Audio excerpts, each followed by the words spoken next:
At the last Scottish Parliament elections in 2021, a parliamentary majority was elected that was committed to the holding of an independence referendum and to the concept of independence. And I think the respecting of that mandate is long overdue. And what this election gives us the opportunity to do is to intensify the pressure to ensure that that process happens, that we can have a choice about Scotland's future and that Scotland can opt to be an independent country. And people in Scotland should be absolutely crystal clear that that will only happen. Scotland will only become independent if people vote for the Scottish National Party.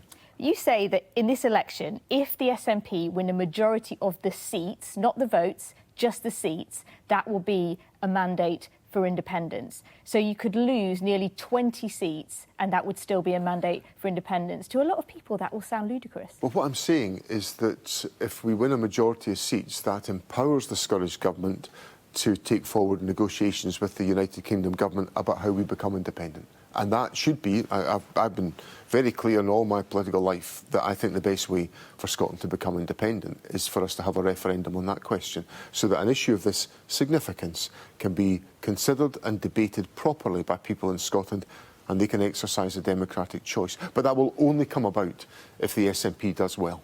But if you don't do well, if you win fewer seats than Labour, then it's off the agenda for now. There won't be that immediate mandate. Well, what I want to make sure is that people are attracted to vote for the Scottish National Party in this election, and that's the proposition we put to them in this election. Now, in this election, the polls suggest that the Conservatives are going to lose a lot of seats, that Labour are going to win a lot of seats, but the seats that are critical to a Labour majority are here in Scotland. So if people want change, and you've been talking about the need to get rid of the Tories, get rid of austerity, you've been talking about that for much of your political career, why wouldn't people vote Labour if they want a Labour government? I think what's pretty clear from all the polling I can observe is that in England the Conservatives are going to lose the election and lose the election badly. What that means is that there will be an incoming Labour government based on votes in England. And what I'm saying in this election is that people in Scotland must be prepared to vote for an alternative, a legitimate alternative that will argue for different things to the continuation of Conservative-inspired austerity brought forward by the Labour Party. The Labour Party is committed to the same fiscal outlook as the Conservatives, committed to the same spending cuts as the Tories. And we shouldn't have to put up with that. So we're offering an alternative to that agenda in Scotland, and that agenda is to vote for the Scottish National Party, to protect our public services and to make sure that decisions are made in Scotland for Scotland. You admitted to me earlier that the SNP have had a turbulent time. You've had 3 First Ministers in 15 months, one of them questioned by the police. It's been a difficult time.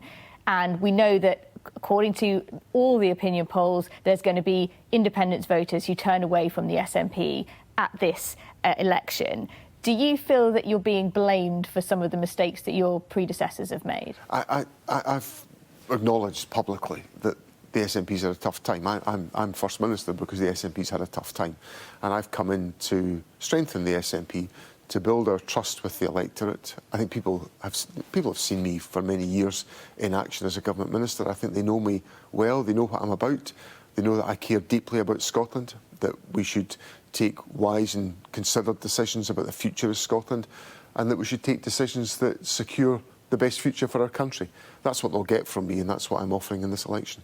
Do you think you can be the First Minister who delivers independence, given that you're looking at losing swathes of seats? I think I can be, yes. And if you win fewer seats than Labour in Scotland, will you stay on as First Minister? I told my party that I was in this for the long haul, and that's exactly what I'll do.